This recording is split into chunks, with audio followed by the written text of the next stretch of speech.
Context: I've posted a bit about my fiance's adoptive mother, Susan, in the last couple weeks, mostly on Just Normal, where I might cross-post this to later, but for anyone unfamiliar with Susan, she was my lecturer when I was at university. Susan hated that I was dating her adopted son, biological nephew, since she found out about us. When we first told her we were dating, she tried to kill me via allergy. Another story for another day.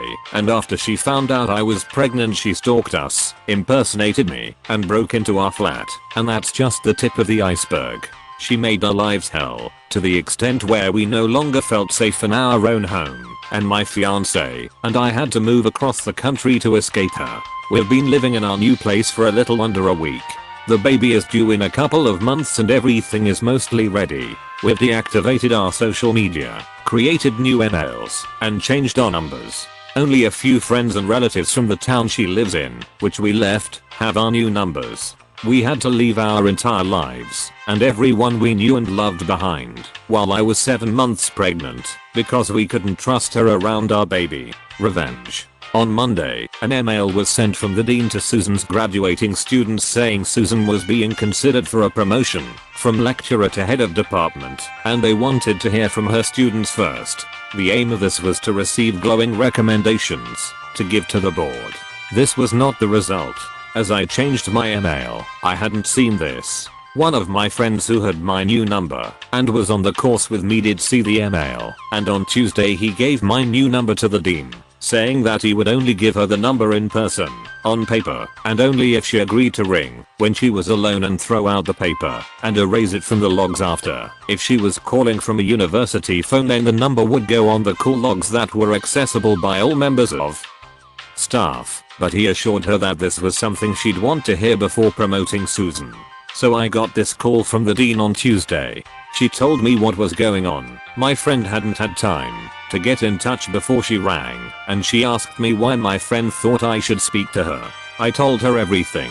I started 2 years ago when I met Susan's son, the man who would become my fiance and the father of my child. I told her about Susan poisoning me via allergy after finding out about me and her son and the EpiPen incident. I told her about the outside of class harassment I received post-pregnancy announcement, impersonating me, crashing GP appointments, breaking in, ECT. I told her about the in-class harassment, telling me to break up with my fiance, stopping lectures until I left, throwing out my food and drink, trying to reschedule exams, and more.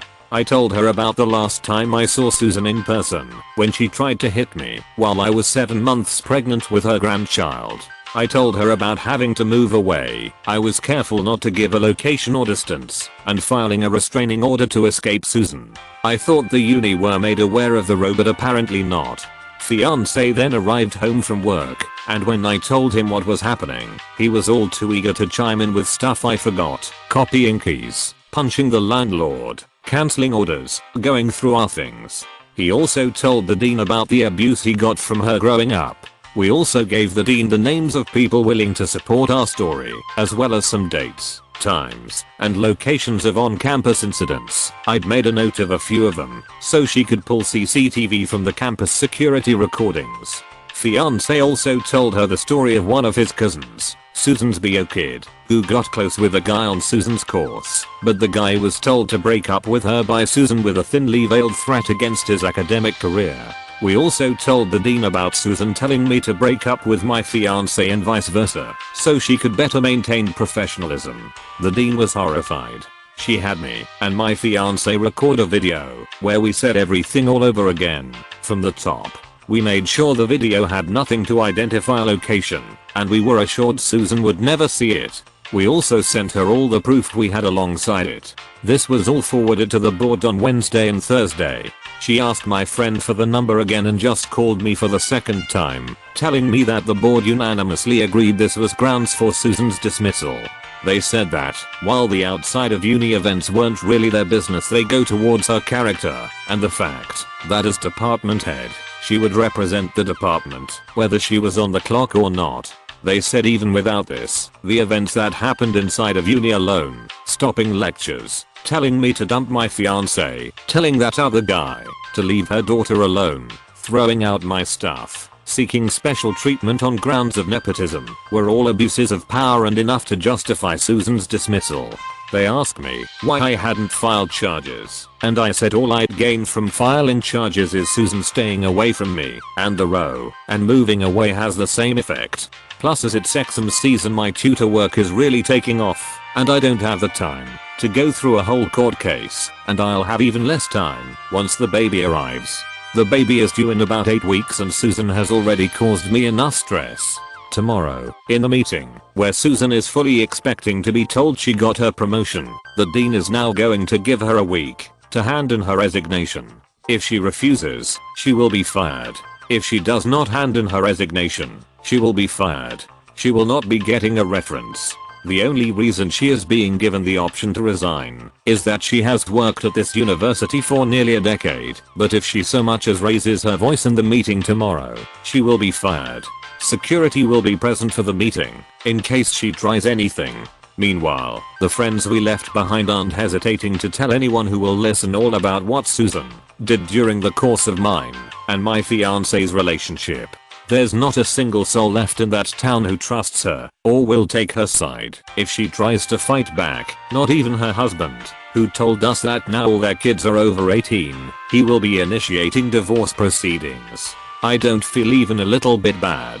I know there's a chance I went too far, but I didn't lie or embellish anything. I just gave the dean the facts as they are. Everything is 100% true, and while it was me who told the dean, I see this as Susan's actions having consequences. Susan has more than enough money to pay for herself for the foreseeable future. She owns her home. Her husband's name is not on the deed, and she bought it before they got married. So she will get the house in the divorce as it's not technically a shared asset or one acquired during their marriage. She will have a roof over her head and money in her bank account, and if she wanted to she could get another job.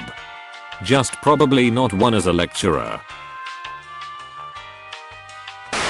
If you enjoyed the stories, slap the like and subscribe button for more of them, and don't forget to support the original writers with an upvote. Links are in the description. Peace out, and catch you tomorrow.